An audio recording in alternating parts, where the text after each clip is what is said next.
My goose is cooked. Gooseberry jam coming right up on Weekend at the Cottage.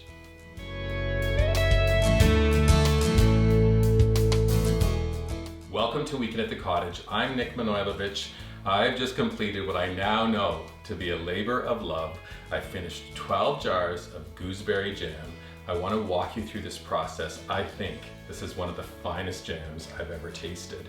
The story started a couple of days ago at my local farmer's stand. I go to the farmer's stand, the sign says gooseberries. I head to the young woman and I said, how much are the gooseberries? She said, they're gooseberries. I said, how much are the gooseberries? She said, it's gooseberries. Pronunciation is gooseberries. These wonderful little berries are quite fantastic. I purchased 5 full pints. And when you're working with gooseberries, the top, this is called a top, this is called a tail. Let me take off this top and tail.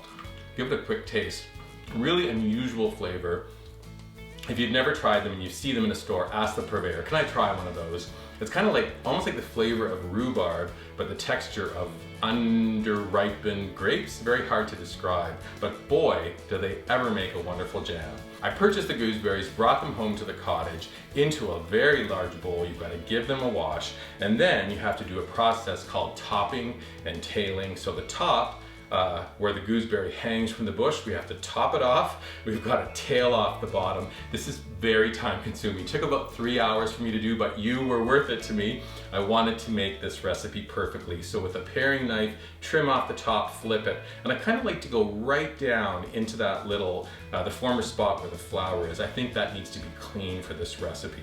Once the gooseberries were clean, we need to weigh them out. And the reason we're weighing them is all thanks to my friend Lucy Waverman. She wrote a great article in the Globe and Mail about kind of a new look at jam. Click up here to head to our website, and I'll put a link in our story in case you want to reference that article. In weighing up the gooseberries, I had about 2,400 grams. Thankfully, I had my mom's scale to be able to do this. So with 2,400 grams of gooseberries, I need 1,600 grams of sugar. Both of those ingredients go to stovetop. Last few things for this recipe: 3 limes, I juiced them. I also have a big knob of ginger, probably about 3 tablespoons freshly grated, over to stovetop. And the last thing you need is a water complement. I'm using almost 4 cups, 3.5 cups of water. This will go in the recipe too. There are 2 things you need to do before you head to stovetop to prepare the jam. We're going to take 3 plates, put them in the freezer. I'll explain that in a little bit. It's about a plate test. You then also need to take your jars, place them into the dishwasher. We're going to run the dishwasher to sterilize them. Don't add any soap. Take your lids and rings into a medium-sized pot with water. We're going to need to sterilize them before we add the lids and rings to the jam-filled jars. I took another of Lucy's suggestions and I cooked my jam in this large pot, thick bottom, but it's very wide, which really helped the jam to cook down evenly. I think it's a wonderful suggestion. Over to stovetop then, I added my fruit into the large pot. I added the water, the lime juice, and the ginger. I gave everything a stir, and then I brought it up to a boil.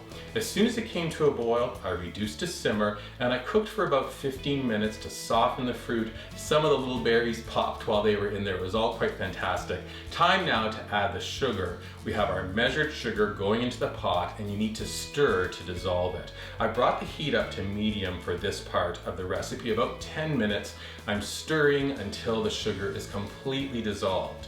Final step in this jam making process is to hard boil the jam. Temperature goes up to high. We hard boil this for about 25 minutes. As soon as you start to see it bubble, you'll now start to see foam rising to the top. Take a spoon, we're going to skim away that foam, transfer it to a bowl.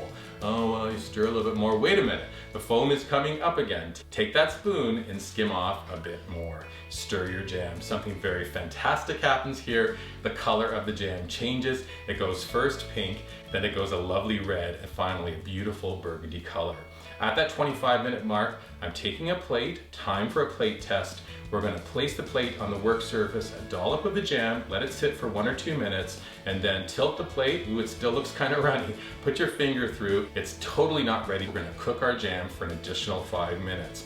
After that 5 minutes, if need be, Put some more jam on the next frozen plate. Tilt the plate, jam's holding its position. Put your finger through, there's wrinkles appearing on the top. This gooseberry jam is done. Take the jam off of the heat, let it sit for about 10 minutes. Turn the heat up on your lids and rings. We're gonna sterilize them. Bring the jars out of the dishwasher onto your work surface. A couple of other tools you need. You're gonna need a ladle. You're also gonna need a canning funnel. Both of these two items have to be sterilized, so they go into boiling hot water as well. Last thing that I like to use is a canning magnet, and this helps take lids out of the hot water onto the top of the jar. Let me show you. I have a sterilized jar onto a plate.